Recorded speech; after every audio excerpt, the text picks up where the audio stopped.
Nombadda Samba ada seli mawɗum yettude Allah sa pulaar baax na no feewi ne wallahi ok bon je suis cubbaloɗo père mère grand mère ok c'est bien bon man foofu nga yem d'accord avancel Mariam Sow moom waroon jàngal pulaar mais bon sama yaay jooju xam naa pulaar bi des na daal tubaab la may gën a làkk mais tey am na sa benn xarit boo xamante ni moom moo gën a fës ci yéenekaay yi enquête bu ngeen ñu ko mënee jox ci régie bi ñu commenter enquête pour démarrer waxtaan wi enquête Lalla Rassoul lan la def ci xëtam bu njëkk pour ñu démarrer waxtaan wi ak Samba Tall Sarr. waaw Pape Cheikh enquête ñëw na ci li ñu tuddee la bataille des chiffres. noonu la ko tuddee mu jëm ci wàllu pétrole bi. muy les revenus pétroliers Sangomar. donc loolu la wax muy ay mécanismes de récupération des coûts d'investissement. La part de l'État inclut aussi les impôts, les dividendes de Petrosen et les taxes. Les autorités dénoncent une lecture réductrice des revenus pétroliers noonu la ko tuddee. muy ministre Abdourahmane Diouf def na ay précisions nee na daal confusion am na ci ni ñuy calculer revenus yeeg yooyu est-ce que Sénégal waroon na toll fii leerul sax xaalis bi dugg ci pétrole bi wala bi ci génnee bi jóge ci gaz bi lu tax mu war a flou daal Samba Tall Sarr. waaw jërëjëf Pape. dama yaakaar ni gestion bu nekk dañoo gëmloon Sénégalais nous travaillons dans une maison de verre.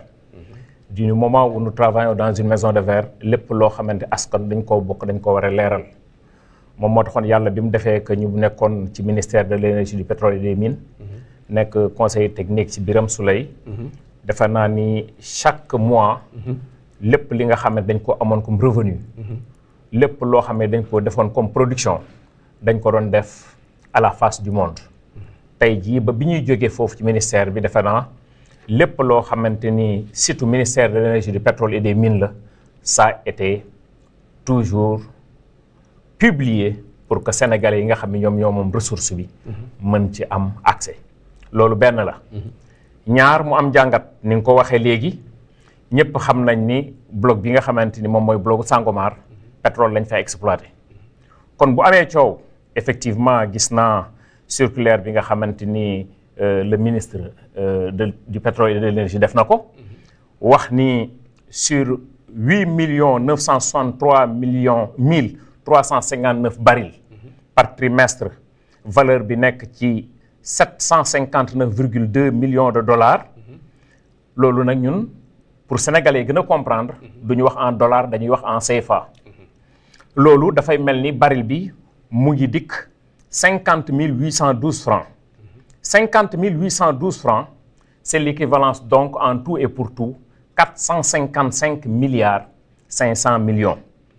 ci biir 455 milliards 500 millions yooyu.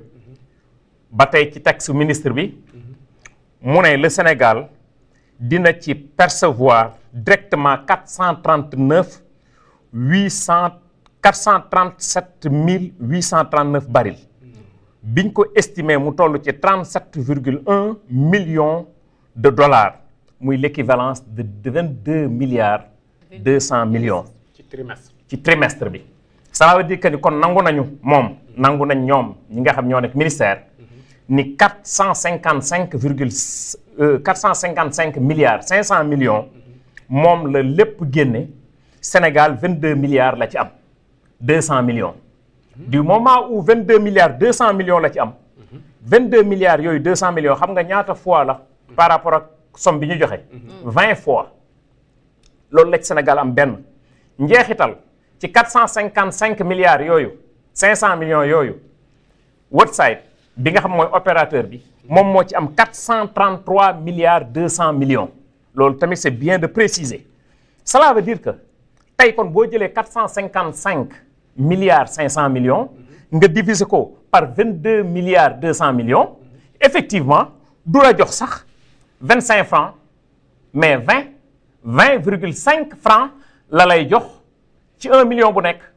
léegi nag ci texte bi ñu def ñoom dañu ne les dividendes revenant à Petrosen boolewuñ ko ci ñu ne sur les impôts boolewuñ ko ci sur les taxes et droits fiscaux attachés au projet boolewuñ ko ci mais est-ce que ñoom bi ñuy bind lii wax nañu sénégalais yi ni contrat bii ñu signé c'est un modèle de contrat de partage de production d'hydrocarbures loolu mooy lan contrat bay seddoo la le coût d'investissement dañ koy génne coût d'investissement bi xam nga sur la base de quoi de pourcentage lañ koy calculer par rapport ak ressource bi fi mu nekk bu fekkee ni c'est supérieur à 500 mètres de profondeur d'eau ressource bi fi mu nekk 70% la ñuy jàppee le coût d'investissement bu fekkee ni c'est au-delà de 500 mètres de profondeur d'eau c'est 75% du coût d'investissement te jàpp nañu kon ni pétrole bi fi mu nekk c'est des kilomètres ci suuf kon nañu jàpp ni le coût d'investissement ci bloc Sangomar bi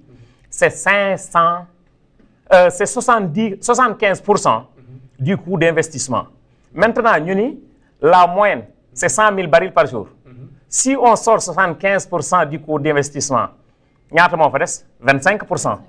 loolu préciser wuñ ko fii muy benn. waaw loolu benn la. deuxièmement li nga xamante ne dañ koo fàtte. avant ñoo ñëw ci circulaire bi ñu préciser wul. waaw léegi chiffres yi bu bare ñiy déglu mën nañu jaxasoo.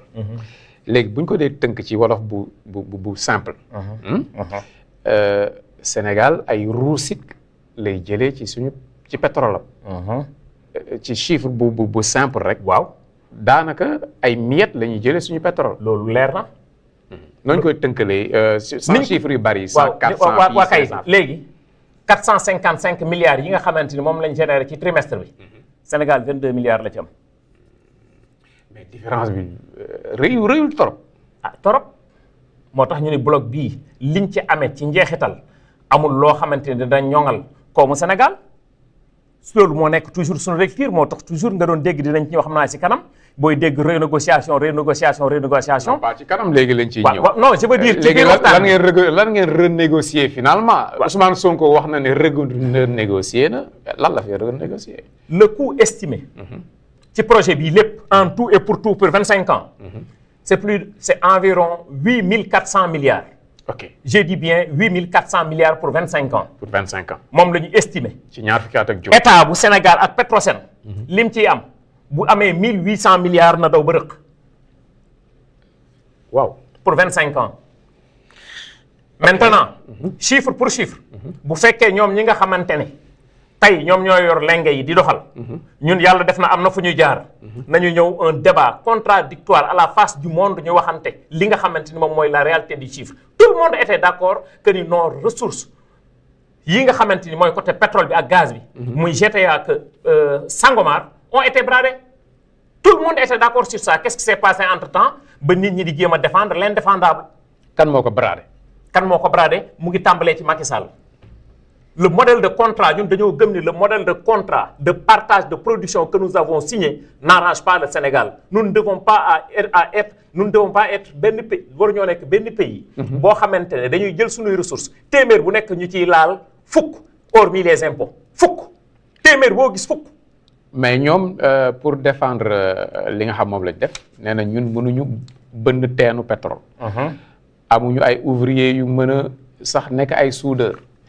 ñun lépp dañ ñu koy defal xamuñu fan la pétrole bi nekk ci suñu suuf. léegi ñiy jël risques yi c'est normal que tamit ñu ëpp la ñu lool. loolu weesu nañ ko pour le moment fi ñuy wax ndax da nga ni dañ ciy waxtaane léegi. loolu weesu nañ ko fi ne. le Sénégal est devenu un pays pétrolier un pays gazier un pays minier. waaw. on est d'accord. d'accord nañ ci loolu dugg nañ dans le cercle restreint des pays producteurs de gaz on est d'accord. d'accord nañ c'est ce qui m'arrive dimbali ma ba ma glissé dem ci lii nga xamante ni moom mooy bloc bi nga xamante ni tey mooy bloc Kayar offshore profond nga xam ni yaakaar teraanga foofu la nekk. mais bëgg naa ko boobu balaa ñuy dem ci bloc boobu parce que wax nga ko sànq. mu jëm ci wàllu Sénégal nekk na pays pétrolier gazier d'accord mais il faut tamit ñu admettre une chose que tey partenaires yi am na ci loo xamante ni boo leen ko bëggee imposer en termes de renégociation aussi dina compliqué pour que Sénégal mën a am koo xamante ne dina nangu lëkkaloog moom ngir ñu mën a exploiter pétrole bi quand même. merci beaucoup parce que li dem ci coût d'investissement bi ni muy toll kooku mënoo ko imposer wala nga ni ko kat part yi temps lañ koy partager. ba tey may nga ma argument bu tax ma gën a mën a. allez-y je vous écoute. étayer samay propos. contrat boo fi gis contrat de concession la. maanaam moomuñu dañ leen ko jox ak diir li leen exploité leen 10 ans 15 ans 20 ans 25 ans am na sax ñuy jox contrat de concession 50 ans loolu mooy contrat de concession dañ la ko jox ak diir. contrat de concession boo gis am na ay clause de révision dafa am ay chartes yoo war a xam da nga ko war a respecté chartes yooyu boo ko respecté wul état bu Sénégal am na droit jël ay responsabilités am defante ak yow defante bi du ay xeexante ay dóorante dañuy dem tribunal international. ñëpp xam nañ ne compagnies yi c'est des multinationales yëpp c'est des compagnies cotées en bourse on est d'accord ñun amuñu nu ñu mën a bënne teen exploration moom la ñuy wax recherche ñu am ay sociétés foofu laa jëm ni la dañoo am benn bloc bu ñuy wax Kayar offshore profond superficie toll ci 7895 kilomètres carrés mu am benn bloc bu ñuy wax Saint-Louis offshore profond superficie yi toll ci 9364 kilomètres carrés ñaar yooyu dafa am ñaari rapport de présentation loolu Sénégalais dañ koy fàtte dafa am ñaari rapport de présentation lan moo tax mu daanu ci loxo tubaab yii dafa am ñaari rapport de présentation 687 ak 00792 benn bi signé ko le 5 juillet 2012 benn bu 11 juin 5 juin 2012 benn bu 11 juin 2012 par Aly Ngouille Ndiaye c'est en 2012 sur la base de ces deux rapports de présentation ci la Macky Sall l'ex-président de la République jël ñaari décret 2012 596 2012 597 qui a été signé le 19 janvier 2012 jox ko société bu ñuy wax Petrotim Petrotim ñu ngi ko créé aux îles Caïmans par un nommé Eddie Wang sous le numéro 265 741. îles Caïmans. Oui. Rue Georgetown. bi ñu paree sur la base de ces deux décrets Petrotim ni dinaa def ñaari puits d'exploration sur Kayar offshore profond mooy fi teeru Yaakaar Teranga bi nekk ak sur Saint-Louis bu nekk nañ fa def ay recherche de 24 milliards wax muy 48 milliards ñu dem ba 2013 defuñu dara logique pour logique dañoo war a retirer suñuy bloc Macky Sall jëlaat benn décret initial d'extension initiale beneen 2013 54 ak 1455 qui a été signé le 23 août 2013 ba tey ñu ni leen doxal leen ñu dem ba 2013 le 3 juillet 2014 defuñ ci dara 3 juillet 2014 le Petrotim jël paaram yépp transféré ko kii ñuy wax Timis Corporation te ki moom Petrotim muy Frank Timis moom Timis Corporation et loolu ça a été approuvé par arrêté ministériel 12328 qui a été signé le 4 août 2014 pour l'ancien régime kon ñoom ñoo ko autorisé loolu am na ñu daw a daw ba le 19 août 2014 Timis Corporation boobu moom moo jël 60% jaay Cosmos jël 30% jaay BP ci njaay moom le 4 juillet 2012 dañoo créé Petrotim Sénégal société anonyme unipersonnelle au nom de Aliou Sall bi ñu demee ba février 2017 ci la Cosmos bi nga xamante ne moom moo amoon 60% jël 30% maintenant jaay BP moo tax bloc Saint-Louis bi nga xam ne mooy GTA gaz bi ak bloc bii nga xam mooy Kayar offshore profond tey jii ñuy waxu Yaakaar cela veut dire que ne ñaari bloc yi lii moo tax BP nekk ci actionnaire majoritaire léegi nag nan la ñu mën a comprendre des gens yoo xam ne bu ma neex ci digg bi laay jaar ils ont commis Cosmos moo leen cédé 30% ci 60% yi ko Timis jaayoon léegi kon Cosmos mooy jafe 30% moo tax GTA suñu digganteeg Mauritanie ci Saint-Louis offshore profond 30% la fa Cosmos am BP nekk actionnaire majoritaire 60% bii tamit nga xamante ne tey reprendre nañ ko à 100% noonu moo taxoon tamit ñee am. mais reprendre à 100%. foofu laa jëm foofu laa jëm c'est-à-dire. foofu laa jëm pour ñu mën a comprendre. ñaari bloc yi li ñu am fii Cosmos li mu am fii ci 30% moom la am ci GTA li BP am ci 60% fii ci Kayar offshore profond moom la am ci Saint-Louis offshore profond fu la ñuy exploiter gaz bi xam nga kon loolu kon leer na.